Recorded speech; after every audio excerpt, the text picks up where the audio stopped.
მოგესალმებით, მე გახლავთ გიორგი გოსალია, წარმოგიდგენთ ბიბლიურ ფასეულობათა კურსს.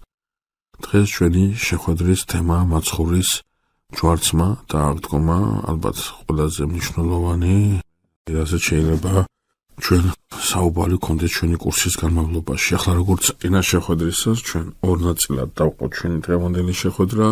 ერთი ყურადღება მივაქციოთ იმ წინასწარმეტყველების სასწავლებას, რომელიც მაცხოვრის ჯვარცმასა და აღდგომას უკავშირდება. მეორე ყურადღება მივაქციოთ იმ ისტორიულ მხარეს, რომელიც ამ მოვლენას წარმოგვიდგენს. ახლა ჩვენ როგორც უკვე აღნიშნეთ, მესია მოვიდა ამ ქვეყნად. მისი მოლოდინი საყოველთაო იყო, მას ყველა ელოდებოდა. თითქოს განკურებას უნდა იწვევდეს ის, რომ რატო ვერ იცნეს მესია, თუმცა ამის ზეზების შესახებ ჩვენ უკვე ვისაუბრეთ, შესაძლებელია გარკვეულწილად დღესაც შევეხოთ ამ თემას, მაგრამ ჩვენთვის მნიშვნელოვანი არა. მნიშვნელოვანია კიდევ უფრო ღრმად წარმოვადგინოთ ის ძველი აღთქმის ეკლესიას ჰქონდა ყველა ნიშანი იმისა, რომ ეცნო განკაცებული ღმერთი, ეცნო მესია. დანიელ წინასწარმეტყველის მიერ ნაუწყებეში 7:70 გასული იყო, მეორე ტაძარი აგებულია, დავითის შთამომავალი არ არის ტახტზე და ყველაფერი მიუთითებს იმას, რომ მესია უნდა გამოჩნდეს. თვითონ მაცხოვრის საქმეებიც ამაზე მიუთითებდა. ისაია წინასწარმეტყველთან არის წარმოდგენილი წინასწარმეტყველება ღმერთის სულია ჩემზე, რადგან ცხომი უფალმა რო ვახარო თავდაბლებს, წარმოგზავნა გულშემოსულთა შესახვედრად, ტყვეთათვის თავისუფლების გამოსაცხადებლად და პატიმართათვის ბორკილების ახსნისა, უფლის წყალობის წლის გამოსაცხადებლად. ზაბულონის მიწა და ნეფთალის მიწა იგივე ესაა წინასწარმეტყველი ღაღადებს, ზღვისპირა გზა იორდანის გაღმა წარმართა გალილეა. ბრნელში მოსიარულე ხალხმა იხილა დიდი ნათელი, სიკვდილის ჩრდილის ქვეყანაში მცხოვრებთ, ნათელი გამოუწყინდათ. თვითონ ჩვენი მაცხოვარი თავისი საჯარო მოღვაწეობას პირდაპირ ამ სიტყვების ციტირებით იწყებს ნაზარეთის სინაგოგაში და საკუთარ თავზე მიუთითებს როგორც ამ წინასწარმეტყველების აღსრულებაზე. მათ ესახარებაში პირდაპირ არის ციტირება ამ ისაიას მეორე წინასწარმეტყველების, როდესაც იესოს გალილეაში მოღვაწეობის დასაწყისზე მიუთითებს მახარებელი.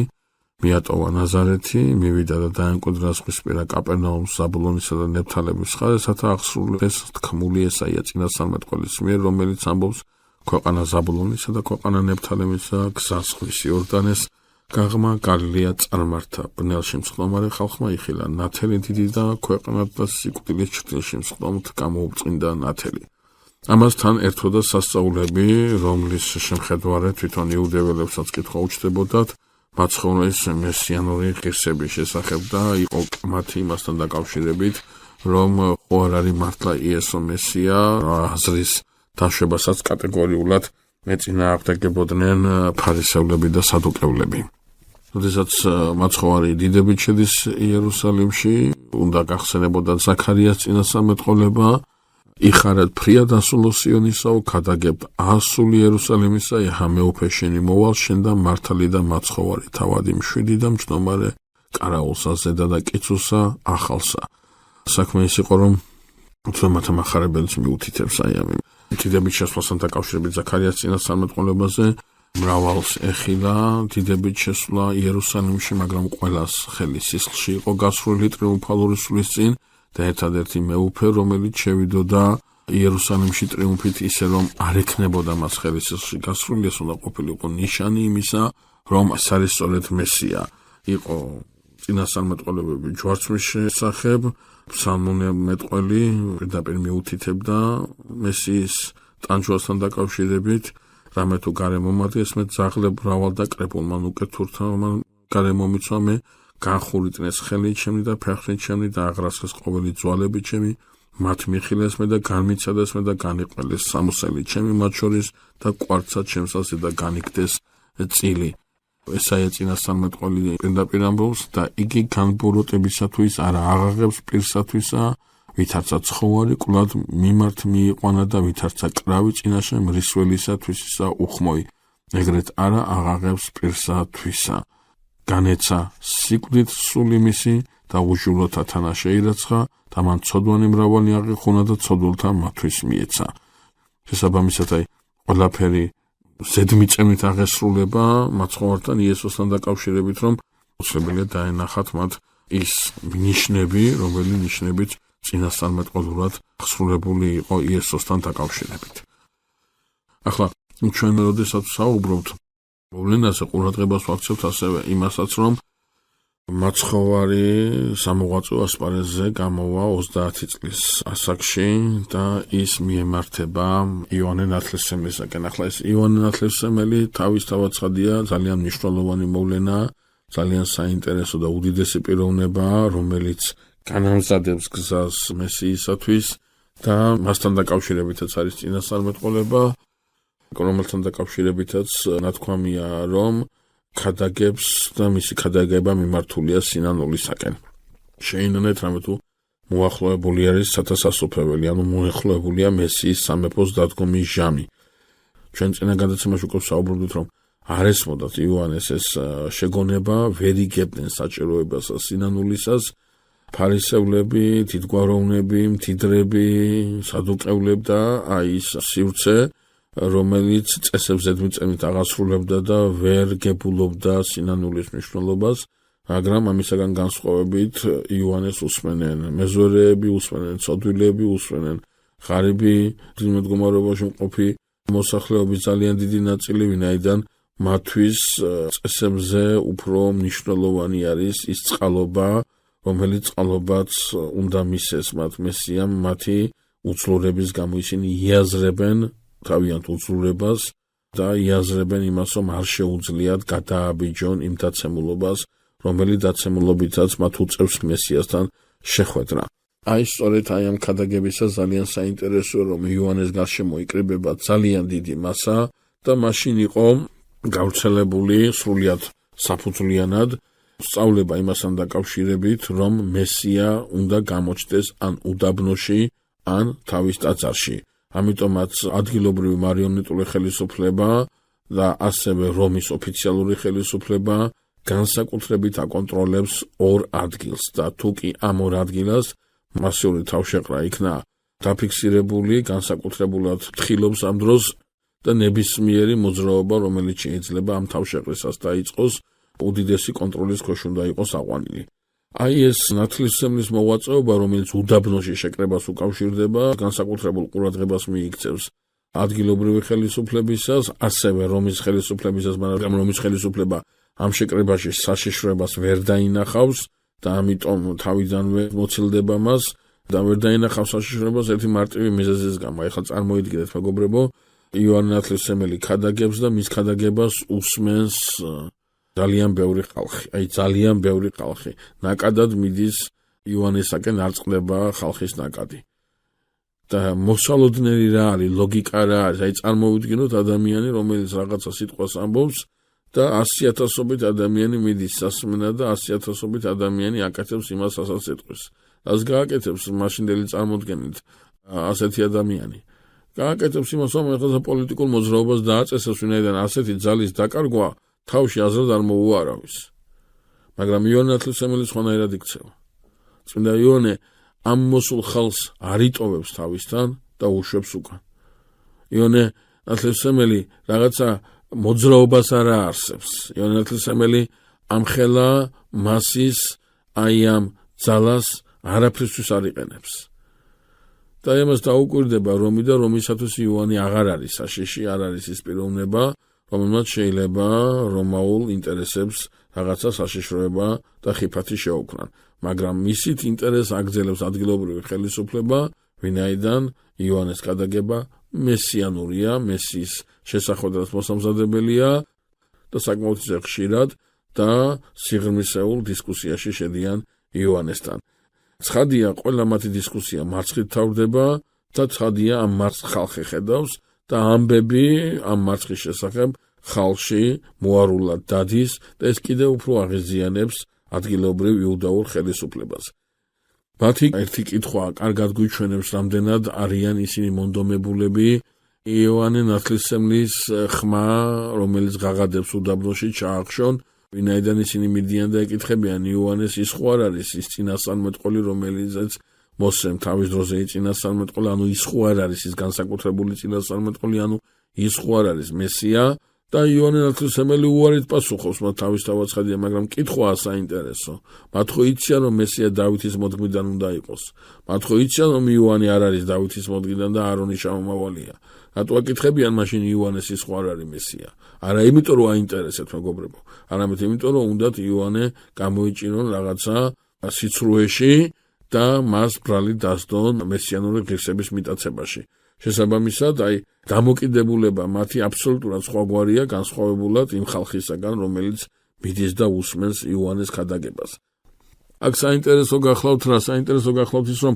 იოანე ნათლისმცემელი როდესაც სინანულის ნათელს სემს წესი არის ასე იოანესთან მიდიან აღიარებენ ცოდვას და იოანე მათ წყალში ჩაძირავს და შემდგომ ესე იგი გაუშვებს შემდგომ მეორე მოვა ნუ რიგში დგანან და იოანესთან მოდიან ცოდვებს აღიარებენ წყალში თაფლავს იოანე გაუშვებს მეორე მოვა მეორე აღიარებს თაფლავს გაუშვებს მესამე მოვა და ესე შემდგომ და აი ერთ დღესაც ამ რიგში ჩადგა იესო ყურადღება მივაქციოთ რიგში ჩადგა იესო გახსოვთ თავის დროზე მე თქვენ გესაუბრებოდით იმასთან დაკავშირებით წინა შეხვედრაზე ხაზი გაუსვით რომ ღმერთი შემოდის ისტორიაში და თითქოს აი ამ რიგში ჩადგომა სიმბოლურად აი ამ ისტორიაში შემოსვლას უსვავს ხაზს და როდესაც იოანე მიიღებს ერთისაგან აღსარებას შთაფლავს მას წყალში მიიღებს მეორესაგან აღსარებას შთაფლავს მას წყალში და გაუშვებს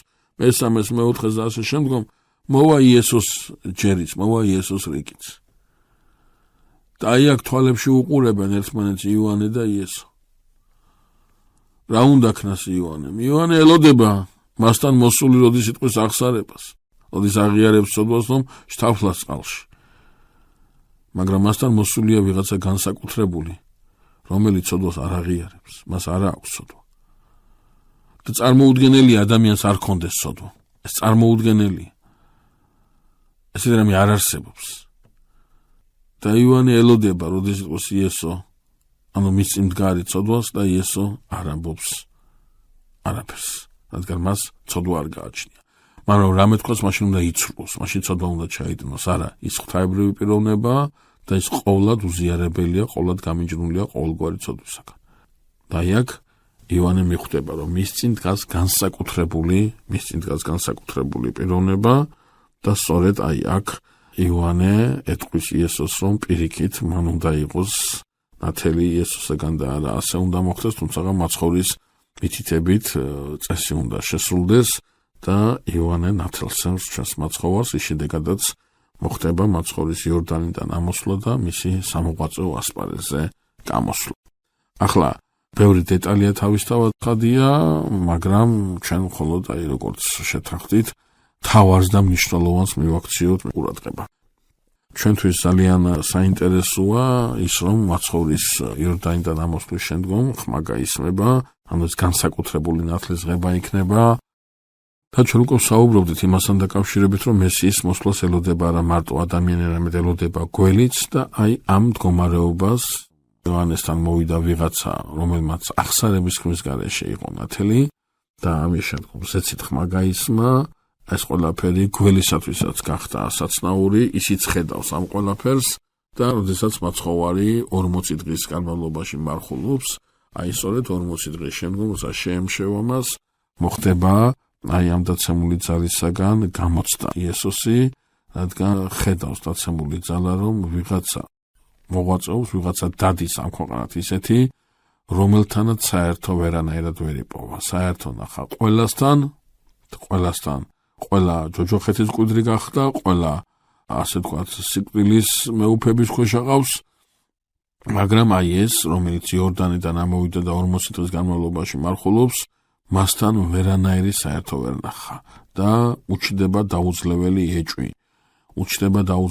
ეჭვი ეს ხომ არ არის ის რომელმაც მისი თავის გაჭეჭვა უნდა შეძლოს ვერც ერთმა ადამიანმა ეს ვერ შეძლო ეს ხო არის ის განსაკუთრებული რომელიც ჩემთვის საშიში ამიტომ სამივე ჯერ როდესაც მიუხვდება ეკითხება თუ ძე ხარ ღვთისა აი მამები ამბობენ, აი აინტერესებდა, გაიგო, ვინ იყო ეს განსაკუთრებული, რომელთანაც მან საერთოდ ვერ პოვა ვერანაირად. ძალიან საინტერესოა თავისთავად ცხადია აი ამ სამი გამოცდის გააზრება, გაანალიზება, მისი საფრთხისმეტყველო კუთხით განხილვა, რომელსაც ახლა სამწუხაროდ ვერ ვახერხებთ, უბრალოდ ჩვენ ჯვარცმისა და აღდგომის შესახებ უნდა ვისაუბროთ, ეს არის ჩვენი მთავარი საკითხი და ამიტომ კიდევ ერთ ორი დეტალს შევეხოთ, ეს არის ამბავი იმასთან დაკავშირებით, რომ ჩვენმა მაცხოვარმა გამოირჩია 12 მოწაფე, თავისი უახლოესი მოწაფე, ღამისთების ლოცვის შედეგად მამამ მან მისცა 12 უახლოესი მოწაფე და ამ 12-დან ერთ-ერთი გახლავთ სწორედ იუდა ისკარიოტელი. ყურადღება მიაქციეთ, იუდა გამორჩეულია ამ ლოცვის შედეგად. იუდა არ არის შემთხვევითი პერსონა ამ 12 შორის, ის ერთ-ერთი რჩეულია ამ 12-თან ერთად და ყურადღებას აქცევენ სწორედ მისი რჩეულობის თემას, ყურადღებას აქცევენ სწორედ იმას, რომ იუდა ეს არის ის პიროვნება, რომელიც თავიდანვე იესო ქრისტეს უახლოეს კრებულში არის წარმოდგენილი.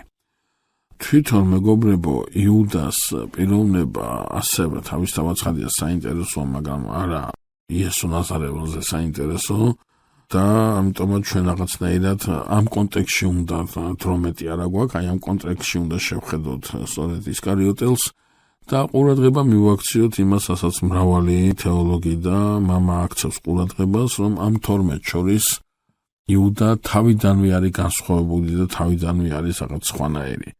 11 არის გალილეველი, მეგობრებო, მხოლოდ ერთია იუდას ტომის წარმომადგენელი, ანუ ჩვენ რომ აი რაღაცნაირად გააზრება გვქონდეს, ხო, ბოლომდე ამ მდგომარეობისა, უნდა წარმოვიდგინოთ დღევანდელი ისრაელის ტერიტორია, რომელიც წარმოდგენილია სამხრეთით იუდას ტომით, იუდას ჩრდილოეთით არის სამარია და სამარია ჩრდილოეთით არის გალილეა. აი ეს 11 სწორედ გალილეველები არიან და იუდას ტომიდან არის მხოლოდ ერთი და ისიც ისკარიოტელი.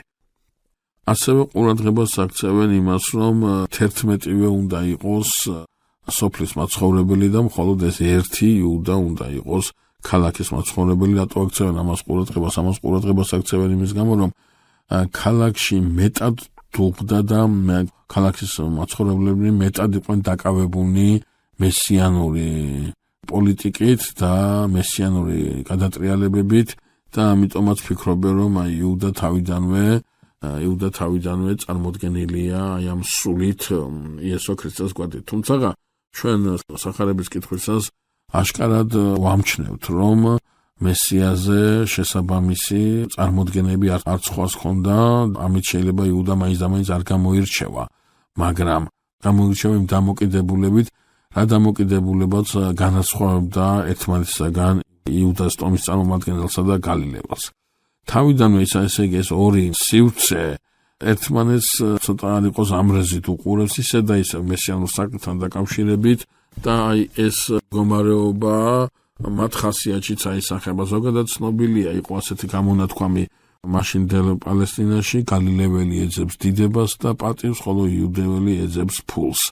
სხვადასხვა ინტერესი ჰქონდათ, მესიისაგან სხვადასხვა რამეს ელოდებოდნენ, როდესაც იერუსალიმი მესიისაგან ელოდებოდა გამდიდრებასა და აი ამ ძალაუფლებას, გალილეველი უფრო ელოდებოდა პატივსა და აი მდიდებას.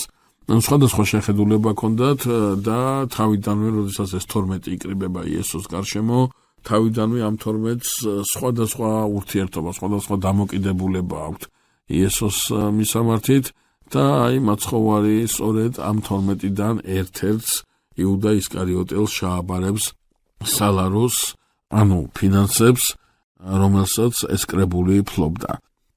ჩვენ ვიცით იუდასთან დაკავშირებით ნათქვამი, რომ ის ქურდი იყო და ჩვენ ამას მივაქცევთ ცოტა მოგვიანებით ყურადღებას, მაგრამ ერთი მამის სიტყვები გვახსენდება, ძალიან მცირე შესაძლებლობა ჰქონდათო, ძალიან მცირე ფინანსური შესაძლებლობა ჰქონდათო იესოსა და მის გარშემო შემოკრებილ საზოგადოებას და ეს ფინანსებიც იესომ ქურდს ჩააბარაო. ყოველ შემთხვევაში ჩვენთვის ახლა აქ უფრო საინტერესო ის არის, რომ აი ამ 12 შორის არის ერთი პიროვნება, რომელსაც შეიძლება ჩააბაროს იესომ ფინანსები, რომელმაც იუდაზე ნაკლებად არ იცის ფულის თვლა და იუდაზე ნაკლებად არ იცის ფულის კეთება. ეს გახლავთ მეზვერე მათე მათე מחარებელი, რომელიც მოწოდებამდე მეზვერე იყო და მან საკმაოდ კარგად იცის, როგორ გამდიდრდეს, როგორ გააკეთოს ფული, როგორ დაახარისხოს ის და როგორ მართოს თავისი კაპიტალი.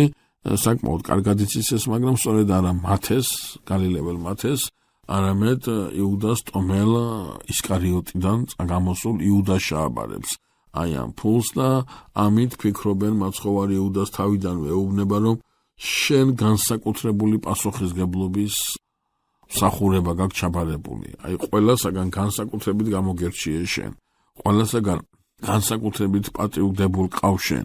რომ აი ეს, რომელიც შემეძლოს ხვისთვის მიმეცა, შენ განდობ ამას, შენ გენდობი მთლიანად ამასთან დაკავშირებით და ეს იუდასათვის თავიდანვე უნდა ყოფილიყო იმის მანიშნებელი, რომ იესო, რომელიც დავითის გვარიდან იყო და ასევე იუდას ტომის შთამომავალი იყო, რაღაცნაირ უპირატესობას და რაღაცნაირ მეტ ახლობლობას ავლენდა იუდა ისკარიოტელთან. თავისთავად ცხადია, ამას დაინახავდნენ მისი გალილეველი მოწაფეებიც. ახლა ჩვენთვის მნიშვნელოვანია ის, რომ გარკვეული უთანხმოებები, გარკვეული რაღაცა დისკუსიები, დავები მათ შორის არსებობს, რომლის მოგვარებასაც ყოველთვის ახდენს ჩვენი მაცხოვარი. ამით ძალიან საინტერესო რამაზე მიგვითითებს და ძალიან მნიშვნელოვან რამეს ასწავლეს თავის მოწაფეებს, რომ უთანხმოება უნდა დაძლეული იქნას არა ორი მხარის არგუმენტების წამოყენებით, არამედ საღვთო ჩარევით. და საღვთო ჩარევა თავის თავში გულისხმობს მშვიდობასა და სამართალს და ურთიერთსიყვარულს. ანუ დავა უნდა გადაიჭრას მშვიდობის მოყვარეობის, სამართლის მოყვარეობის და აი ამ სიყვარულის მოტივით. თუ ეს დეტალები, ეს ელემენტები არ არის მოდამე მხარეებს შორის, მაშინ ეს დავა ყოველთვის გადაუჭრელი ან და მტრობით დასრულებული იქნება.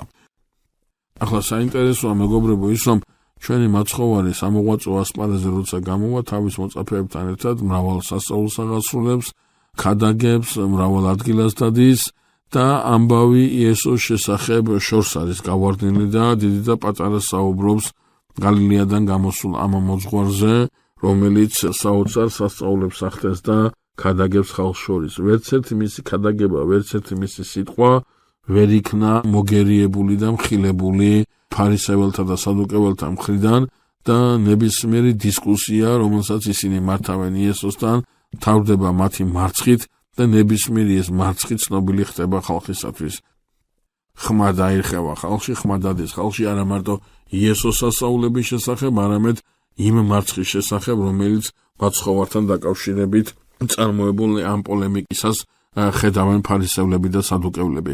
აი ეს ყველაფერი კიდე განსაკუთრებული ყურადღების ცენტრში აქცევს იესოს როგორც ხალხში, ასევე მარიონეტულ ხელისუფლებაში, რომელიც იერუსალიმშია წარმოდგენილი და ძალიან საინტერესოა ის, რომ ხალხში სულ უფრო და უფრო ღვივდება აზრი იესოს მესიანურ ღირსებასთან დაკავშირებით და სულ უფრო და უფრო საშიში ხდება ფარისევლებისათვის. მოდი დავსვათ კითხვა რატომ? ისინი ცხოველოდებიან მესიას. ისინი ერთმანეთს უპირისპირდებიან და იმ წესებს ასრულებენ იმის გამო, რომ მესიას დახვდნენ.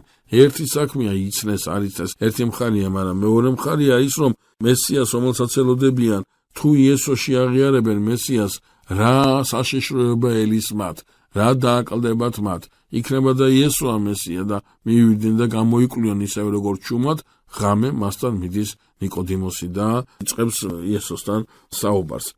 ანუ აქ საინტერესო მეგობრებო გახლავთ ის, რომ ის სწავლება და აი ის მიზნები, რომელსაც იესო ქრისტე თავის ქადაგებისას წარმოადგენს, არანაირად არ აძლევს ხელს მაშინდელ ხელისუფლებას, არანაირად არ აკმაყოფილებს მათ. ისინი ვერ ხედავენ ვერანაირ პატივს, ვერანაირ დიდებას, ვერანაირ სიმდიდრეს იმ მომავალში, რომელ მომავალსაც იესო ნაზარეველი როგორც მესია იუწყება. იესოს მიერ მოტანილი მესიანური სამეფო მათთვის მიუღებელია. აი ყურადღება მიაქცეთ, ისინი მესიას კი არ ელოდებიან ამ სიტყვის პირდაპირი მნიშვნელობით. ისინი რომ მათ უნდათ ისევ მესიას ელოდებიან. ეს ძალიან მნიშვნელოვანი მომენტია, ეს მათი სულიერი მდგომარეობის დამახასიათებელი არ გახლავთ მარტო, ეს ჩვენს ძალიან ბევრ რამეს გვასწავლის. რომ ღმერთი უნდა აღვიქვათ არა ისეთად, როგორიც ჩვენ გვინდა, არამედ ისეთად, როგორიც ის არის. ჩვენ ხშირად უშვებთ ხოლმე ღმერთთან დაკავშირებით სხვადასხვა დაშვებებს და ისე ვიქცევით თითქოს ძალიან ახლოს ვიცნობდეთ მას და თითქოს გქონდეს ისეთი ღვაწლი რომ ამ ნაცნობობის და ამ სიახლოვის წინაპირობას წარმოადგენდეს. და სინამდვილეში ჩვენ გვაქვს დამახინჯებული წარმოდგენები ღმერთზე. სინამდვილეში ჩვენ გვაქვს სხვა მოლოდინები ღმერთისაგან, არა ის, რაც უნდა გქონდეს, არა ის, რაც უნდა გაგვაჩნდეს, არამედ ის, რაც გვინდა. აი ასე არიან ეს ფარისევლებიც, რომ იესოს მესიად აღიარება მათ ხელს არ აძლევს. იესოს მესიანურ სამეფოში მათ არ აქვთ ის მოლოდინიც აქვთ. სწორედ ამიტომ ისინი იესოს მესიად არ აღიარებენ არავითარ შემთხვევაში. აი არის ხოლმე საუბარი მასთან დაკავშირებით, იუდა ისკარიოტელს არ გაეცა ქრისტე როგორ მოხდებოდა ხსნა კაცობრიობისა. და თითქოს იუდას გაცემა არის ის ღვაწლი, რის გამოც შემდგომ იესო ქრისტე ჯვარს ეცმება და კაცობრიობა გამოხსნილი იქნება. ეს არ არის მართებული ხედვა და წმინდა იოანე ოქროპირი პირდაპირ ამბობს, რომ არა იუდას გამცემლობის, არამედ მაცხოვრის ღვაწლის გამო იქნა ადამიანი გამოხსნილი. ეს უკავშირდება იმას, რომ არა იმიტომ ეცვა ჯვარს იესო, რომ იუდამ გასცა ის, არამედ იუდას რომც არ გაეცა იესო. ეს სოფელი იმდროინდელი აი ეს დამოკიდებულება, რომელზეც საუბრობთ, არავითარ შემთხვევაში არ შეეგუებოდა იესო ქრისტეს. აუცილებლად მოკლავდა მას. აუცილებლად არ მიიღებდა მას, აუცილებლად გადაემტერებოდა მას. რადგან იესო მათთვის მიუღებელია თავისი სწავლებით. იესო მათთვის მიუღებელია თავისი მდგომარეობით. მათ სხვა რამე უნდათ. არა იმდენად ღმერთთან ყოფნა, რამდენადაც აი სიმდიდრე, რომელიც სიმდიდრის და ის პატივი, რომელი პატივის გარანტიებსაც მისცემს მათ ღმერთი. რო უნდათ ისეთი უნდა იყოს ღმერთი. ღმერთს რო უნდა ისეთი კი არ უნდა იყვნენ ესენი, არა. ამათ რო უნდათ ისეთი უნდა იყოს ღმერთი, ისეთი უნდა იყოს მესია და ასე შემდეგ და ასე შემდეგ. ამიტომაც აი ის კონფლიქტები, რომელი კონფლიქტებიც წმინდა წერილშია წარმოდგენილი დისკუსიისას თუ სხვადასხვა მოღვაწეობისას იესო ქრისტესთან დაკავშირებით, უწინარესყოვლისა ნაკარნახებია ამით. მათ თავიანთი შეხედულებები აქვთ ღმერთზე. ამიტომაც ვერ ხედავენ მესიას. გახსოვთ, ჩვენი მაცხოვარი თვალცრემლიანი დაიწირებს იერუსალიმს ნეტავ, გეცნო შენი მოხილვის დღე, მაგრამ ახლა დაფარულია ის შენთვის.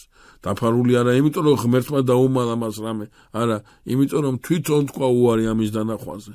თვითონ თქვა უარი მესიის შეხვედრაზე, თვითონ თქვა უარი მესიის ცნობაზე, რადგან ის ამ მესიას არ მიიღებს, რომ უნდა ისეც მიიღებს, რომ არის სინამდვილეში ისეც არა. მას თო ჭირდება მხოლოდ ისეც მიიღებს. ამიტომ დაეფარა მას, ის ვერ ხედავს ამას. და ის დაფარულობა, ეს მდგომარეობა უწინარესყოვლისა უნდა განიძარცონ და უნდა მოიცილონ სწორედ იმ 12-მა, რომელი 12-იც გამოირჩია ჩვენმა მაცხოვარმა და რომელთა შორისაც, როგორც უკვე ვთქვით, არის იუდა ისკარიოტელი. ერთ-ერთი ძალიან საინტერესო მომენტი მაცხოვრის მოღვაწეობისას, მეგობრებო, გახლავთ ამბავი მასთან დაკავშირებით, თუ როგორ მოხდება მისი მესიანური ღირსების აღიარება ხალხში. ეს საოცარი მომენტია წმინდა წერილში. იოანეს სახარება გადმოგცემს კერძოდ ამ ამბავს, რომ აი გითხარით მე თქვენ თავის დროზე, რომ ორი ადგილას ქონდათ მოლოდინი მესიის გამოჩენისა, ერთი იყო უდაბნო, მეორე იყო ტაძარი და იყო სწავლება ასევე იმასთან დაკავშირებით, რომ მესია მოვიდოდა ტაძარში და თავს მეფედ აქ გამოაცხადებდა სწორედ და ეს მოხდებოდა პასექის დღესასწაულზე და ამიტომაც პასექის დღესასწაული ყოველთვის დაძაბული მესიანური მოლოდინითაც ხასიათდებოდა, ამას თავის სხვა გამოხატულება ჰქონდა, რომელზე ცოტა მოგვიანებით ვისაუბრებთ. აქ არის ერთი მომენტი სახარებაში, როდესაც გალილეიდან მიდიან იერუსალიმში პასექის დღესასწაულზე და აი მათ შორის აღმოჩნდება ჩვენი მაცხოვარის თავის 12 მოწაფესთან ერთად. მეგობრებო, საქმე ის არის, რომ აი ამ 12 მოწაფეს არ ისმის ერთი რამე. ისინი ხედავენ, რომ თავიანთი მოძღვარი არის აშკარად ძლიერი, მკვდრებს აცოცხლებს, ბრმებს თვალს უხილავს, უნძიმესნეულებებს კურნავს. პეტრე მისიც კი ნახა თევზის მუცლიდან როგორ ამოიღო ფული, რომ იესომ უთხრა. ამას ყველაფერს ხედავენ თავისთავად, ამ ყველაფერს გაანალიზებას ცდილობენ, მაგრამ რას ვერ ხვდებიან, ისიც აი ვერ ხვდებიან, აი ასეთი ძალების მფლობელი, აი ასეთი ძლიერი იესო, რატო არ არის მდიდარი? რატო არის მიუსაფარი? რატომ იდევნება? სულ ყველა აქვს ასეთი გააზრება, მე რო ეს ძალა მქონდეს. ხო, მე რო შემეძლოს ახლა მიცვალებულების აღდგინება, მე რო შემეძლოს სტეულთა განკურნება, მე რო შემეძლოს თევზის მუცლიდან ფულის ამოღება, ასე დღეში არ ვიქნებოდი ნამდვილად. გაცილებით უკეთეს დღეში ვიქნებოდი. და ვერ გებულობენ თუ კი თავიანთი მოძღვარი ასეთი ძლიერია. აი ამ ძლიერებას რატომ არ იყენებს მიწიური პატივისა და დიდებისა და სიმდიდრის მოწყობისათვის? ისინი ისმენენ მის ქადაგებას. მათ ახსოვთ მათ ცხოვრის ბევრი შეგონება, მაგრამ ბოლომდე ვერ იაზრებენ მას. იგივე ჭირს გველსაც, იგივე ჭირს დაცემულ ძალასაც. ისიც ხედავს, ისიც ასეთulis, საკუთარი შეხედულებებიდან აქვს დასკვნები გაკეთებული, რომ ადამიანს, რომელსაც ამხელა ძალა აქვს, რატომ არ ზრუნავს მიწიერ კეთილდღეობაზე. აი, ბევრი რამე უკვირთ იესოში. ბევრი რამეა გაუგებარი იესოში. მაცხოვარი კი თავის სწავლებით ამას ყოვლად გასაგებს ღვთის თითეული მსვენელისათვის. და აი, როდესაც მოხდება ისე, რომ ერთ-ერთი პასექის დროს, აი პასექი როგორი იყო, იცით, იყო 3 დღესასწაული იუდეველებს შორის, რომლის დროსაც არ ქონდა მნიშვნელობა იუდეველი სად იყო, უნდა ჩამოსულიყო იერუსალიმში, ტაძარში, ტაძრის წინაშე უნდა წამდგარიყო და იქ აღენიშნეს დღესასწაული. ეს იყო პასექის დღესასწაული, ეს იყო 50 დღე პასექიდან, ანუ ერგასობის, ანუ ძველი აღთქმის ეკლესიის დაარსების დღესასწაული და ეს იყო შემოდგომაზე აღენიშნებოდა კარბობის დღესასწაული, აი ეს 3 დღესასწაული აუცილებლად უნდა აღნიშნულიყო ტაძართან მომლოცველობით. აი ახლა ეს პასექი და ერგასობა, ანუ 50 დღეს რაც ხდება ძველი აღთქმის ეკლესიის დაარსება, ანუ რჯულის მოწების დღესასწაული, საკმაოდ ახლო იყო ერთმანეთთან და ბევრი რომელიც შორიდან ან დიასპორიდან ჩამოვიდოდა, ამიტომაც ჩადიან ჩვენი მცხეთელი ებრაელები, აიდან ცნობა წინდა გზავრიან, როდის უნდა იყოს პასექი და ყველა მიმართულებით აგზავრიან ამ ცნობას და ეს ცნობა ჩამოდის ჩვენთანაც მცხეთაში და იციან, როდის უნდა ჩავიდნენ მაშინ იერუსალიმში იმ წელს, როდის უნდა იყოს პასექი და ამავე დროს იციან, რომ ისინი მარტო პასექზე კი არა, რაღაცა ძალიან ისეთი მნიშვნელოვანი თემის განსახილველად მიემგზავრებიან. ეს სხვა თემაა, ჩვენთვის თავარია ის, რომ ეს 3 დღესასწაული როგორი იყო, აი გადავსებული იყო იერუსალიმი. იერუსალიმს ტაძართან მისვლა კი არა, ტაძარს შორიდან თუ დაინახავდი, უნდა ჩაგეთვალა, რომ შენ იერუსალიმში უკვე ჩასული იყავი, იმდენად დიდი რაოდენობის ხალხი იყო შეკრებილი და მიდიოდნენ აი გალილეიდან, ანუ ჩრდილოეთიდან, სამხრეთისაკენ, ანუ იერუსალიმისაკენ, მიდიოდნენ ჯგუფებად. მიდიოდა 5000 კაცი, 4000 კაცი, 7000 კაცი, ასე ჯგუფებად მიდიოდნენ, ნაწილ კი არა. და ერთ-ერთი ასე ჯგუფში მოექცა იესო ნაზარეველი და ეს გახლავთ ამბავი 5 პურითა და 2 თევზით დაპურების ამბავი, სადაც ხალხში დაიძვრება ხმა იესოსთან დაკავშირებით. იციან უკვე რამდენ სასწაულს აღასრულებს, იციან უკვე რომ დავითის მოდგმიდან არის, იციან უკვე რომ პასექი ახლოვდება, ნახეს სასწაული რომ იესომ აი ამდენი აი 5000 კაცის დაპურებაში მარტო მამაკაცი იყო, 5000 აი ამდენის დაპურება შეძლო და დაერხევა ხმა იესოს გამეფებასთან დაკავშირებით და მოხდება ისე რომ ეს ხმა მივა მოციქულებამდეც და მოციქულები რომლებიც თითო გოდორს ატარებს, მათ შორის ერთ იუდაც ატარებს, გახარებულები აგროვებენ ამ ნამუსრებს, რომ არაფერი წარწყდეს მისგან. გახარებულები არიან აი იმით, რომ ხალხმა ბოლო დაინახა და აღიარა მათი მოძღვრის მესიანური ღირსება და დიდება და თვლიან, რომ იესო ელოდებოდა სწორედ საყოველთაო აღიარებას და ამიტომ არ აცხადებდა თავს მეფედ და ფიქრობენ, რომ აი ახლა მოხდება სწორედ მის მიერ მიღება ამ პატივისა და მათ აი ამ დაუსრულებელ ძიმე ცხოვრებას ამ ქვეყნეულს წერტილი დაესვება და იესო რო გამეფდება, მათ თავისთავად ცხადია შესაბამის პატივს და შესაბამის თანამდებობებს დაურიგებს. ეს დაინახა სწორედ იესომ და გააკეთა. ჩასვა 12-ვე ნავში და ამ ხალხს მოაცილა.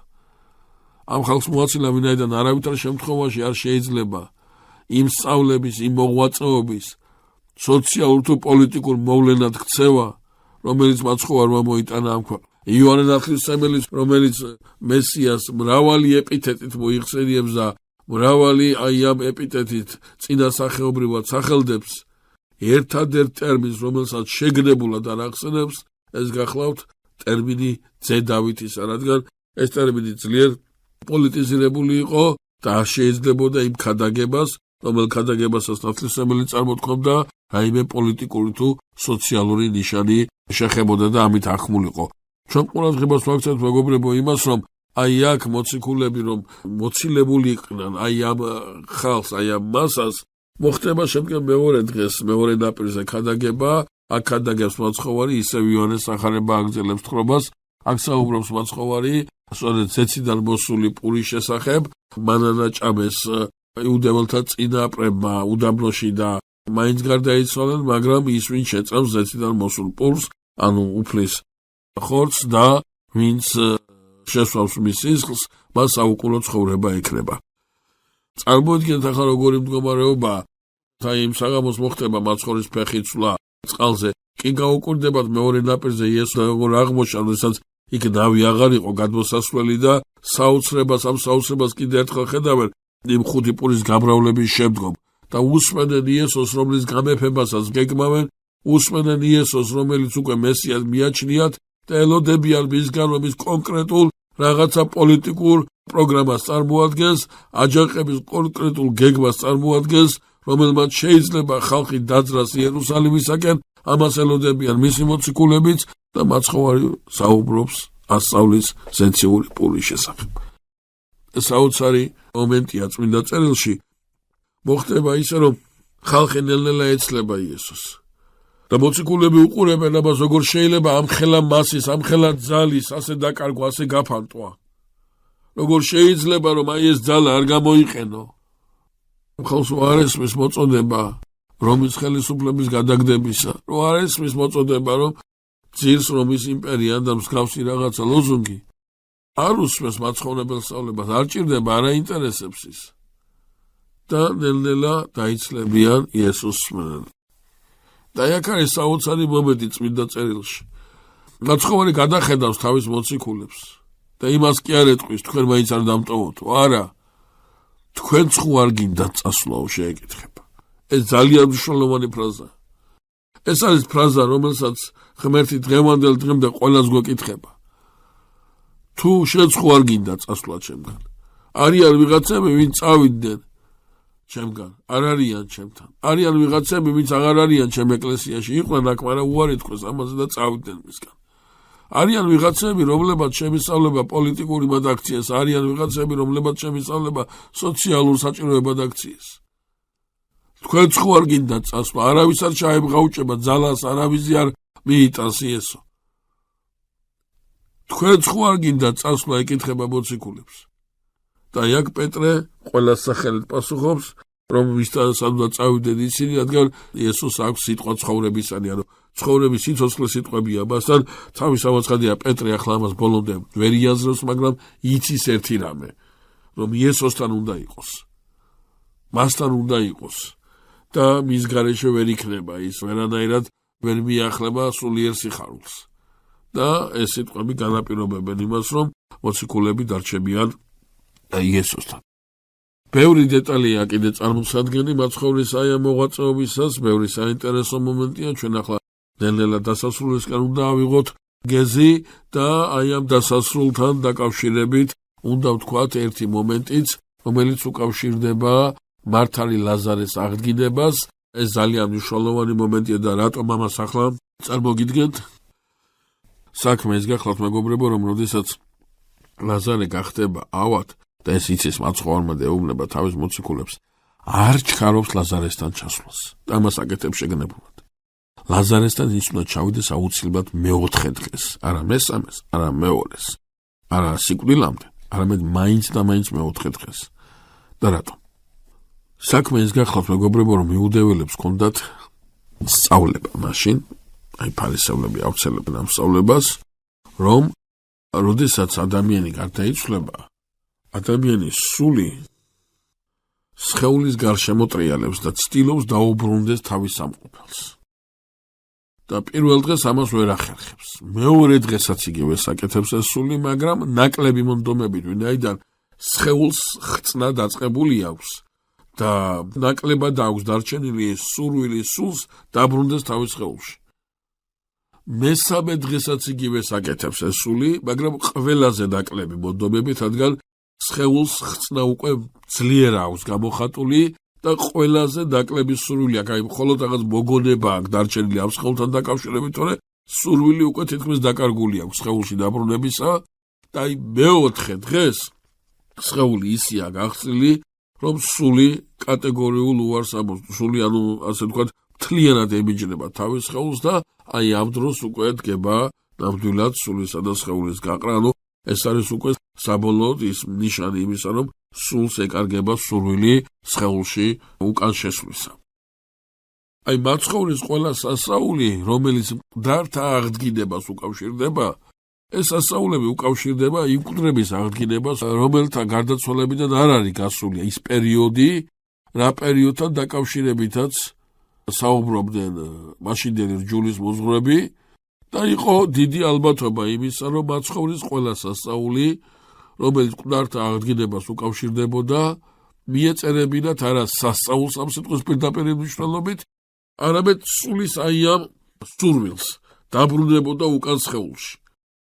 ამიტომაც ყველა მოარული ხმა მიცვალებულის აღდგენასთან დაკავშირებით იჩრდილებოდა ფარისევლებისაგან და რჯულის მოზღვრებისაგან იმ სწავლებით, რომ შესაძლებელია იესომ სულაც კი არ აღადგინა ეს მიცვალებული, არამედ დაემთხვა მისი მისვლა სულის სხეულში უკან შებრუნებას. აი ლაზარე უკვე მეოთხე დღეს მკვდარია, იმიტომ მეუბნებიან, აი უკვე აყროლებულია, სინამდვილეში ის აყროლებას და ხსნას მალევე იწყებს სხეული. მაგრამ აქ ეუბნებიან მაცხოვარს, რომ ყარს უკვე მისი სხეული, ამით სწორედ ამას მიუნიშნებენ, რომ იმის სხეული იმ მდგომარეობაშია, რომ სული აბსოლუტურად გაშორებულია, მასთან არანაირი სურვილი არ აქვს დარჩენილი უკან ლაზარეში დაბრუნდეს. ამიტომაც ლაზარეს აღდგინება, თუ გავიხსენებთ ჩვენ, ეს ისეთი მოვლენაა, რომელიც იერუსალიმში ადგილობრივ ხელისუფლებას უბიძგებს იქითკენ, რომ მარტო იესო კი არ უნდა მოკლან. უნდა მოკლან ლაზარეს, რადგან ლაზარეს მკვდრით აღდგინებას ვერ მოუძებნეს ვერაფერი, რითაც შეიძლებოდა სასწაულის დიდებულება გადაეჭრილად.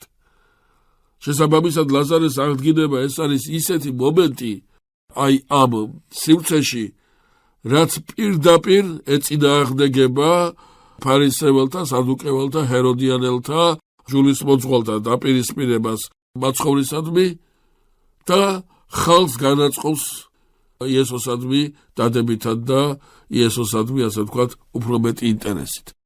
ამიტომაც სახარებაში კარგად არის წარმოდგენილი მოლოდინი იმისა, იესო მოვა თუ არა ამ პასექზე. გავრცელებულია კიდევ ხმა იმასთან დაკავშირებით, რომ ამ ხნის განმავლობაში არ დაიჭირეს ის, ამ ხნის განმავლობაში ის აგრძელებს თავის მოღვაწეობას, მთავრებაც ხო არ აღიარეს იესო მესიად. ზოგი ამბობს მას, რომ მესია, ზოგი ამბობს, რომ არ არის მესია. და აი ეს დამოკიდებულება, აი ეს განსხვავებული დამოკიდებულება და იმავე დროს უფრო ასე ვთქვათ, აჟიტირება მეტად ხალხისა იესოს სახელთან დაკავშირებით, ლაზარეს აღდგინებას უკავშირდება სწორედ, ვინაიდან მრავალი მოდიოდაო, ცოცხალი ლაზარე რო ენახა, ლაზარეს ნახვა უფრო აინტერესებთ ზოგიერთებს, ვიდრე იესოს სწავლების მოსმენა.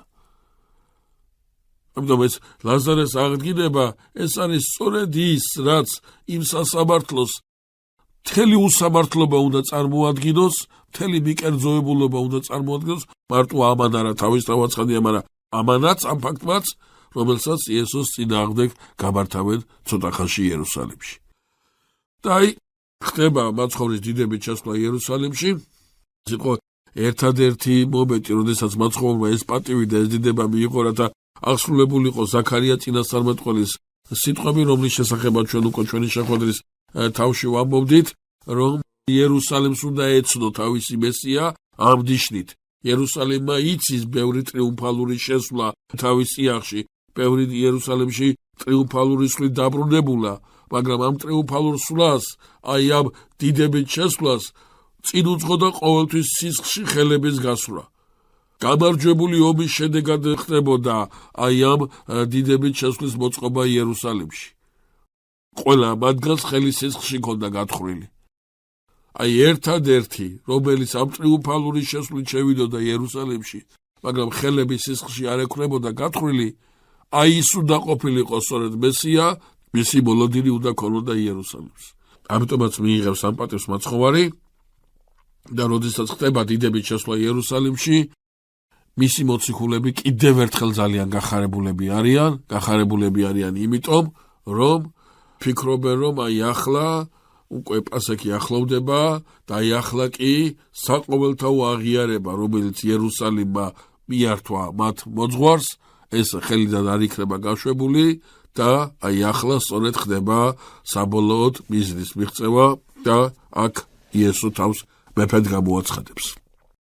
უშლია ხალხს დიდებით შეხვდნენ იესოს, ოსანა ძესა დავითისა, კურთხეულას მომავალი სახელით და უფლისათა, ამ შეძახილების მოსმენა ძლიერ აღიზიანებთ ადგილობრივი ხელისუფლების წარმომადგენლებს და ამის მიზეზზე უკვე ვილაპარაკეთ, მაგრამ კიდევ ერთ ძალიან საინტერესო დეტალს მინდა მივაქციო ყურადღება.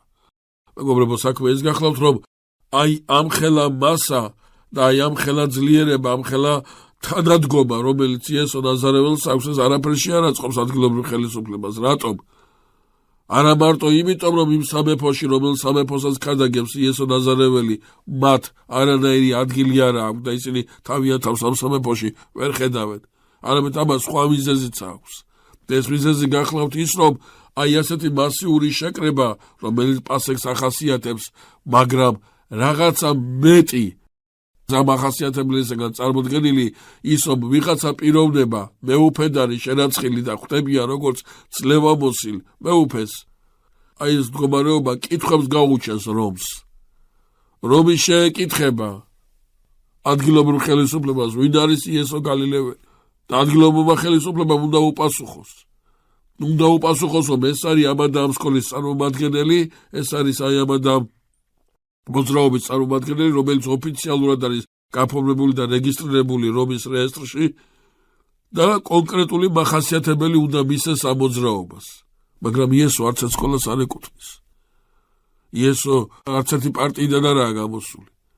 იესოს იდენტიფიცირებას ვერ მოახერხებს ხელისუფლება რომის წინაშე.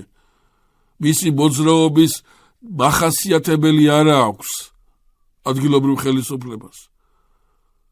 და ვერ უპასუხებს რომს კითხვაზე, ვინ არის იესო და რა მოძრაობა ეს მოძრაობა. და რომს შესაძლებელია ორი დამოკიდებულება გაუჩენს. პირველი, ადგილობრივი ხელისუფლება ვეღარ მართავს, ვეღარ აკონტროლებს სიტუაციას, და მეორე, ფარულად შეკრულია აი ამასთან, რომელიც შემოვიდა დიდებით იერუსალიმში. ამ ორი შესაძლო გადაწყვეტილებიდან არც ერთი არ აწყობს ადგილობრივ ხელისუფლებას. არც ერთი არ აძლევს მას აი ამ სამომავლო მშვიდობიანი და წარმატებული მოღვაწეობის შანსს. ამიტომაც არის ეშინიათ, რომ ასე თუ გაგრძელდა მოვლენო რომაელებიო და ძალაუფლებას წაგვართმევენო, იმასაც კი რას დარჩენილი გვაქვს. ამიტომ მოითხოვე, რომ შეწყვიტოს ხალხმა ასეთი დახვედრა და ქვები დაიწყებენო ღაღაც, ესე რომ გაჩერდნენო. ქვები დაიწყებენო ღაღაც.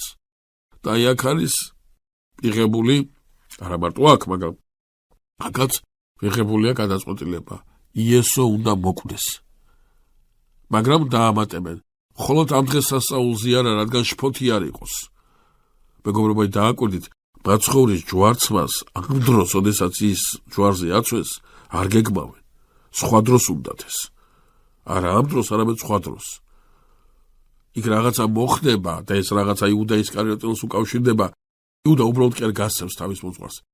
დახელოვნებულად რაღაცა ძალიან გააზრებულად ისეთ რაღაცას ეტყვის სინედრიონის წევრებს, რომ ისინი შეიცვლიან თავიანთ დამოკიდებულებას და გადაწყვეტენ აუცილებლად ამ პასექზე უნდა მოხდეს იესოს დასჯა. რაღაცა გეგმა სხვა ქონდათ, მაგრამ იუდა რაღაცა ისეთს ეტყვის, რომლის დეტალებზეც საუბრის დრო არ გვაქვს სამწუხაროდ, რომ მათ აი ამ გადაწყვეტილებას მთლიანად შეაცვლევინებს. და კიდევ ერთი, იმ დღეს იერუსალიმში მეორე მხრიდან პილატე შემოვიდა. იერუსალიმმა ორი შემოსვლა იხილა, პილატესი და იესოსი. პილატე შემოდის და მოაქვს რომაული სამართალი, რომაული მშვიდობა. პილატე შემოდის და მოაქვს რომაული სივრცე განვითარებისა და წინსვლისა. იესო შემოდის და მოაქვს ღვთაებრივი სამართალი და ღვთაებრივი მშვიდობა. ღვთაებრივი ცხოვრების წესი განვითარებისა და წინსვლისა. მშვიდობასაც ჩემსა დაგიტევებ თქვენ ეუბნება მაცხოვარი. არავითარც ამან სოფელმა მოსის. არავით მშვიდობასაც ჩემსა დაგიტევებ თქვენ. რას გულისხმობს ეს? რომ არის ორი მშვიდობა, მშვიდობა რომელსაც იძლევა ეს სოფელი და მშვიდობა რომელსაც იძლევა ღმერთი. ამ სოფლისაგან მოცემული მშვიდობა კვირდება მიწიერ კეთილდღეობას, კვირდება რაღაცა წარმავალ პატივსა და დიდებას. მაგრამ ვერ კვირდება, რადგან ამის ძალა და საშუალება არ აქვს მარადიულ მშვიდობასა და მარადიულ სიხარულს. ღმერთი კი პირიქით აქცენტს აკეთებს სწორედ იმაზე, რაც შეთვის მარადიული და მნიშვნელოვანი უნდა იყოს. და იმ დღეს იერუსალიმსა და მისი სახით მთელ კაცობრიობას ორი სახის მშვიდობა შეეთავაზა. მიწიერი, ამ ქვეყნიურ დიდებაში შთაბლული და სულიერი ღვთაებრივ დიდებამდე ამაღლებული. მაცხოვარი შედის იერუსალიმში, იქ ახლა ბევრი რამე ხდება, რომელზეც ჩვენ საუბარს ვერ ვახერხებთ და აღმოჩნდება, რომ სრულიად ამაო იყო ის სიხარული და ის მოლოდინი, რომელიც მოციქულებს ჰქონდათ ერთი მამა ამბობს, არასდროს ისე მარტო არ ყოფილა იესო, როგორც მაშინ, როდესაც ის დიდებით შედიოდა იერუსალიმში. მისი ცრემლებიც იერუსალიმის შეხედვაზე სწორედ ამაზე მოწმობს. გაიმართება საიდუმლო სერობა. ამ სერობასთან დაკავშირებით ძალიან საინტერესო დეტალებია, რომელზეც საუბარს ვერ ვახერხებთ და აი ამ სერობაზე არის დამოკიდებულება სამი ეზიარა თუ არა იუდა ისკარიოტელი, ნაწილი ფიქრობს, რომ ეზიარა, ნაწილი ფიქრობს, რომ არ ეზიარა, ნაწილი ფიქრობს, რომ მხოლოდ ხორცით ეზიარა და არა სისხლით. ახლა მესამე ნაწილზე ახლა ლაპარაკი ნაკლებად არის, მაგრამ აი ამ ორი ნაწილს, აი ამ შეხედულებას ეზიარა თუ არ ეზიარა, ორივე მიმართულების ჯელობა საკმაოდ არგუმენტირებულია, ჩვენ ასე სწავლებით სახით არა გვაქვს, იუდა ეზიარა თუ არ ეზიარა, გვაქვს მიდგომა, გარდამოცემა, ხსოვნა რაღაცა მომენტისადმი, ნაწილი ფიქრობს, რომ ეზიარა, ნაწილი ფიქრობს, რომ არ ეზიარა, პირადად მე ფიქრობ, რომ იუდა ისკარიოტელი არ ზიარებულა აი ამ ტრაპეზზე, ევქარისტიის ტრაპეზზე, არამედ მან მიიღო მხოლოდ ეს ტრაპეზი შედგებოდა ორი ნაწილისაგან, მეგობრებო, იყო ძველი ახლის საპასექო ტრაპეზი და ამას მოყვა ახალი ახლის საპასექო ტრაპეზი. აი ძველი ახლის საპასექო ტრაპეზზე მან მიიღო ის პური, რომლის შედეგადაც მაშინ შევიდა დაცემული ძალა და ის ცილდება, ის გადის აი ამ შეკრებიდან, უნდა მოიყვანოს პოლიციური ძალები იესოს დასაჭერად, ხოლო აი ამასობაში, აი პერიოდში სწორედ ხდება მაცხოვრის მიერ ევქარისტიის დაწესება, რომლის შესახებაც ჩვენ სხვა გადაცემაში, სხვა შეხვედრისას ვისაუბრებთ. აქ მნიშვნელოვანი გახლავთ ის, რომ როდესაც მაცხოვარი იტყვის, რომ ერთი თქვენგანი გამცემს მე, საკმაოდ ისეთი უხარხული სიჩუმე ჩამოვარდება და გახსოვთ საოცარი მომენტი, რომელიც არის სახარებაში დაფიქსირებული, ყველა ეკითხება თავიდან მაცხოვარს, მე ხო არ ვარ. ვინ არის ვარ ეკითხებიან თავიდან, მე ხო არ ვარ. ეს არის უდიდესი მომენტი წმინდა წერილში, როდესაც აი მაცხოვარი აი ამ კითხვას ისმენს. მერი არის შემდგომ აი ის, რომ აი ვინ იქნება. თავიდან ყველა შიშობს, მე ხო არ უნდა ვიყო ეს. და ერთ-ერთი, რომელიც ამ კითხვას დასვავს და უტიფრულად შეხედავს იესოს, ეს გახლავთ იუდა ისკარიოტელი. ისიც კითხავს მაცხოვარს, მე ხო არ ვარ. და მაცხოვარი გახედავს იუდას. იმ ტრაპეზისას, აი როგორ იყო იცით, აი ამ ტრაპეზისას იყო ასეთი ჩვეულება, რომ ტრაპეზის უწინარესი პირი, ვინც ამ ტრაპეზს ხელმძღვანელობდა, პურს ჩააწოვდა წვენში, საპასექო ცხრის წვენში და თანა მეინახეთაგან მისცემდა მას, რომლისთვისაც ყველაზე მეტი ყურადღება უნდა მიექციათ. ან მომავალ საპასექო წელს ან სახლის შენება უნდა დაეწყო, ან ცოლი უნდა მოეყვანა, ან ვალი უნდა გაესტუმრებინა, ჯარში წასულიყო და იქ როდესაც ყველა კითხულობს, მე ხო არ ვარ და მათ შორის იუდა ისკარიოტელიც ეკითხება, მე ხო არ ვარ. მაცხოვარი ჩახედავს მას თვალებში და მიაწვდის პურს, აი ამ პურს მიაწვდის ყველას გასაგონად. იუდას ეუბნება, ყველაზე მეტად მედარდები შენ. ყველაზე მეტად გამორჩეული მყავხარ შენ. ყველაზე მეტად ახლოს მინდა ვიყო შენთან სწორედ. აი ახლა სწორედ შენ მინდა ჩემთან ყველაზე ახლოს იყო. ყველაზე მეტად ზრუნვა მინდა შენზე გავიხო და აი ამ პურს მიაწვდის. და იუდა გამოართავს ამ პურს და ჩახედავს იესოს თვალებში. ეს რომელი თვალებია, იცით ეს როგორი მზერა, იცით? სწორედ ამ მზერით შეხედა თავის დროზე იესომ მეზვერე მათეს, რომელსაც აწყობილი ჰქონდა თავისი ბიზნესი. ყველა წყევლი და არავის უყვარდა, მაგრამ მათეს ეს არ აინტერესებდა, ძალიან კარგი შემოსავალი ჰქონდა. მათები ჩოული იყო, როგორი ზიზღით სავსე თვალებით უყურებდა მათ ხალხი. და უცებ მათემ დაინახა საოცრად ტკბილი მზერა, საოცრად ტკბილი თვალები იესოსი. და ერთადერთი სიტყვა იყო. გამომყევიო უთხრა იესომ და მათემ ააყირავა ერთელი თავისი ბიზნესი, თავისი საქმიანობა და მაცხოვარ შეუდგა. აი ესეთი ტკბილი თვალები უყურებს ახლა იუდას. აი ესეთი თბილი მზერა უყურებს იუდას და ეუბნება, რომ შენ მედარდები. შენ მეფიქრები. შენ ხარ ამ 12-ისაგან ყველაზე გამორჩეული ჩემთვის და აი ამ პურს მიაწვდის და იუდა გამოართვებს ამ პურს. უტიფრად ჩახედავს თვალებში და თვალებით ეუბნება, ვიცი რომ გაგეცი, მაგრამ შენ არ გამცემე, მე გაკიდი, შენ არ გამყიდო. ეს თქმილი და ტკბილი მზერა იუდაში არ ახდენს არანაირ ცვლილებას. აი ამაზე ამბობს ჩვენი მაცხოვარი თავის დროზე, რომ ყველა გმობა მიეტევება ადამიანს, მაგრამ სული წმინდის გმობა არ მიეტევება არც ამ ქვეყანად, არც იმ ქვეყანად, რატო? იმიტომ რომ სული წმინდის გმობა უკავშირდება გოდების სიჯიუტეს. როდესაც ჯიუტად ღმერთს სიყვარულზე და წყალობაზე ეუბნები უარს. არ მინდა შენი სიყვარული ამბობ, არ მინდა შენი აი ეს წყალობა, მე რომ მინდა ის მომეცი და არა ის, რასაც შენს მაძლევ. აი ეს გოდების სიჯიუტე. და იუდა მიიღებს ამ პურს. ასე უტიფრად და ეკეთყვის სწორედ მაცხოვარი. წადი, გააკეთე ისი გაკეთებას გეკულება. მოხდება მაცხოვრის დაპატიმრება, მოხდება მაცხოვარზე ყოვლად უსამართლო სასამართლოს ჩატარება, მაგრამ აქ ამ სასამართლოზე ერთი ძალიან საინტერესო დეტალია, როდესაც მაცხოვარი ლოცულობს და თხოვს თავის ზეციერ მამას აღარიდოს ეს სასმელი, მაგრამ არა როგორც მას უნდა, არამედ როგორც ეს ზეციერ მამას ნებავს ისე უნდა მოხდეს. აი აქ ჩვენ გვაქვს ერთი ქადაგება, რომელიც ბასილი კაბადოკიელს ეწერება და რომელიც დადის კიდევ ერთ საპოლემიკო კითხვამდე, იცოდა თუ არა დაცემულმა ძალამ, რომ იესო იყო მესია. იცოდა თუ არა დაცემულმა ძალამ, რომ მის წინაშე იდგა განკაცებული ღმერთი.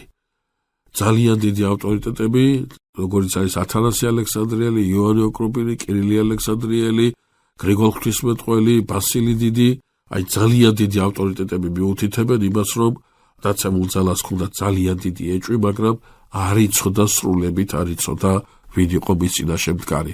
რატო ამბობთ ამას? იმიტომ რომ მისი უცოდნელობა განსაკუთრებით გამოიხატება მაშინ, როდესაც იესო გამოხატავს შიშს სიკვდილისადმი. რა არის ეს შიში? ეს შიში უკავშირდება იმას, რომ აქ დაცემული ძალა საბოლოოდ დარწმუნდება იმაში, რომ თუ სიკვდილის ეშინია, მაშინ ჩემი საკმელოა. თუ სიკვდილის ეშინია, მაშინ მე მას მოვკლავ. ღმერთს ვერ შეეშინდება სიკვდილის, ღმერთს ვერ შეეშინდება ჩემი. მესიამ პირიქით თავი უნდა გამიჭოჭყოს, მაგრამ ამას სიკვდილის ეშინია. ესე იგი, აი აქ, აი მომზაკვარებული იქნა დაცემული ძალა, მომზაკვარებული იქნა გველი, ისევე როგორც გველმა მომზაკვარა პირველი ადამი, ასევე ის მომზაკვარებული იქნა მეორე ადამიანისაგან და აი აქ გველი მიიღებს ამ გადაწყვეტილებას, რომ იესო აუცილებლად უნდა იყოს სიკვდილისაგან შთანთქმული, რაც მოხდება ჯვარზე, ჯვარცმული იესო, ავაზაკთა შორის ჯვარცმული იესო. ბევრია სალაპარაკო, მაგრამ სამწუხაროდ უკვე ჩვენ ძალიან გავცდით ჩვენს დროით საზღვრებს და ძალიან მოკლედ უნდა დავასრულოთ ეს ყველაფერი. ჯვარზე მაცხოვარი ავაზაკებს შორის არის გაკრული და ერთი ავაზაკი მას აღიარებს, მესიად აღიარებს, რადგან ხედავს, რომ ის ლოცავს იერუსალიმს.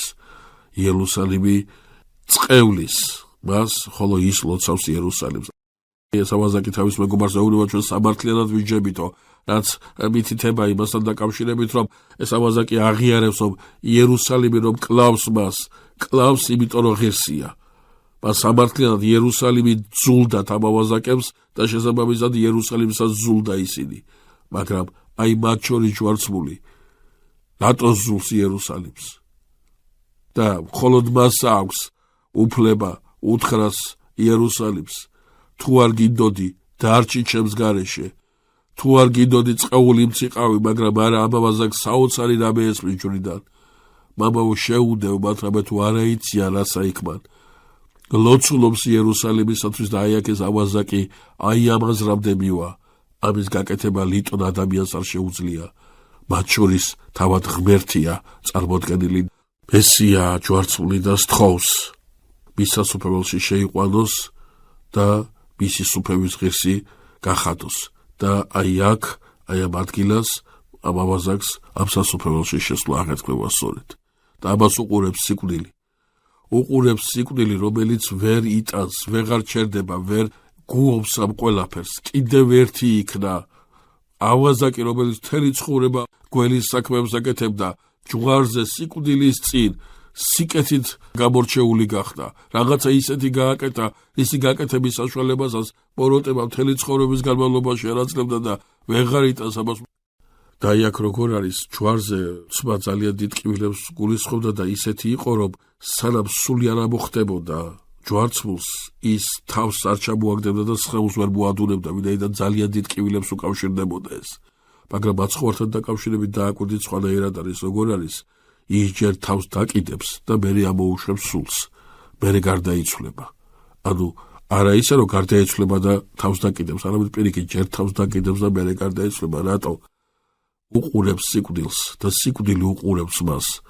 არის სწავლება და ეს ყველამ კარგად უნდა ვიცოდეთ, რომ ქრისტე მოკვდა იმიტომ რომ უნდოდა. არა იმიტომ რომ სხვა საშუალება არ ქონდა, არამედ იდება და მოკვდა. და აი აქ ქრისტე ეუბნება სიკვდილს. მოდი მიმიხე. რასაც გეკმავ, რაც გეგულება ის გააკეთე. მოდი და შთანთქმე. და აი აქ სიკვდილი გააფრთხებული შთანთქავს. გააფრთხებული მიახლება იესოს და სწორედ მასია ნათქვამი შენ ფეხ ქვეშ გამწარდაო ჯოჯოხეთი.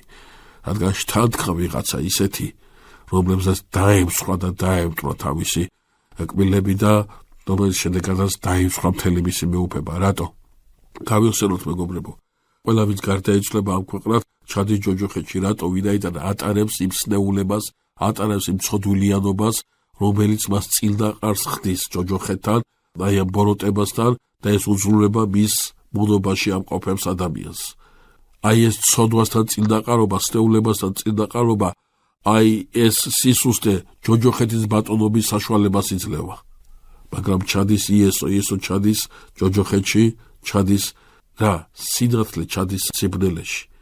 და რას ამბობს იოანე ღვთისმეტყველი თავის სახარების დასაწყისში, რომ დათელი იგი ბნელსაში დაჩას და ბნელმა იგი ვერ მოიცავს ბნელი დათელს. დათელი რო ჩავიდა, სიბნელე განქარდა, დაიმსხვრა ჯოჯოხეთის მეუფება, დაიმსხვრა მისი ლოგიკა, დაიმსხვრა მისი ბატონობა და სიხარული მიეცა კაცობრიობას, რა სიხარულის მისაცემადაც უდიდესი ტაჯვა კარიცადა ჩვენმა მაცხოვარმა ჯვარზე. მოხდა მისი ჩასვლით ჯოჯოხეთის მეუფების წარმოწყვეტა, რომელიც მთელი დიდებულები და სიხარულით მესამე დღეს ქრისტეს ყდრეთით აღდგომის სასწაულით გაცხადდა, რომლის რწმენაც და რომლის სიხარულის დღევანდელ დღემდე თითოეულ ჩვენგანსა გვაქვს და უდიდესი იმედით აგვავსებს. ამით დავასრულოთ ჩვენი დღევანდელი შეხვედრა. დიდი მადლობა ყურადღებისათვის. მომავალ შეხვედრამდე.